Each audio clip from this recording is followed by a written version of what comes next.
My name is Gavin Evans, and this is my review of 10 Cloverfield Lane, and this review will have spoilers, so there's your warning. But this movie came out in March 2016, but it wasn't actually announced until January 2016. So less than 2 months before the release date, no one had any idea this movie existed.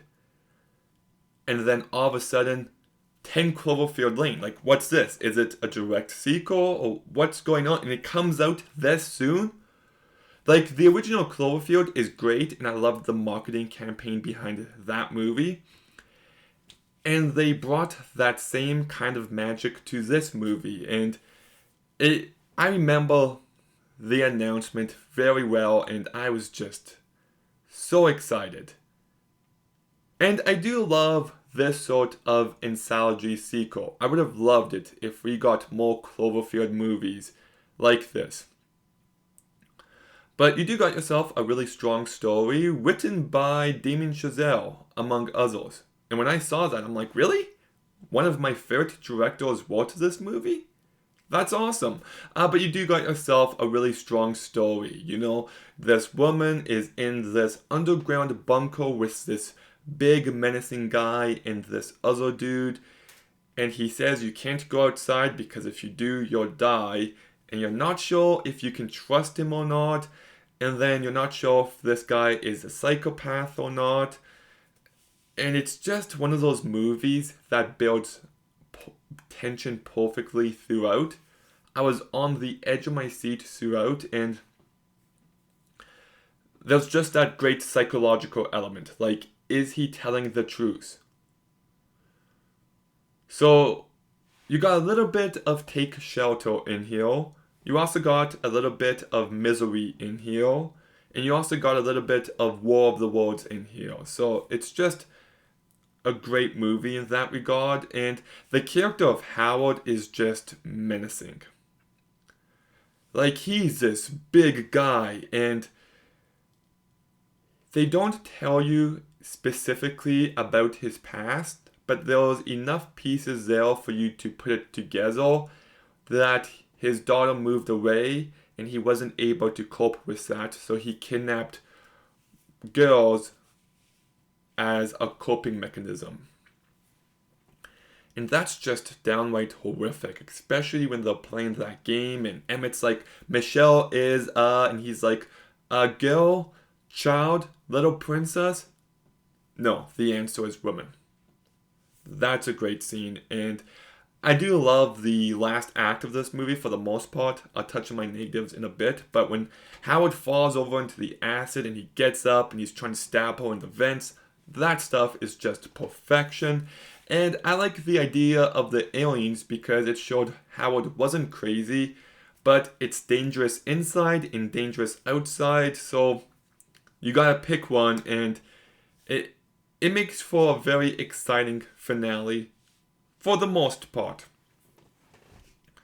The direction by Dan Trachtenberg is really great. He just finds a way to really deliver on the tension and the thrills, and you feel the claustrophobic nature of it. Every moment has meaning, and the amount of build up and payoff is expertly handled. Like something as small as just cooling down a drink using an upside down canned ale and then using that to break a lock later on. It's just very satisfying. And by the way, when I worked at Walmart, I did that all the time. Like, not break locks, but flip the canned ale upside down to freeze stuff. It was, when you're bored at Walmart, that's what I guess you end up doing. The cast is terrific, and actually the best part of this movie. Mary Elizabeth Weinstein is just such an underrated actress. She carries this movie so perfectly, and she shows enough vulnerability while still being a strong character. John Goodman, I love him because he can really portray this soft, bigger guy. Just through his voice in movies like Monsters Inc. and Emperor's New Groove. So to have him play this messed up, intimidating dude was a great against type character for him, and he just nails it. He's so menacing both on a physical level and psychologically, and you just never know what to expect from him, and he just keeps you on edge. One little word, one little thing just might upset him, and what will you do then? John Gallagher Jr. I thought did a really great job.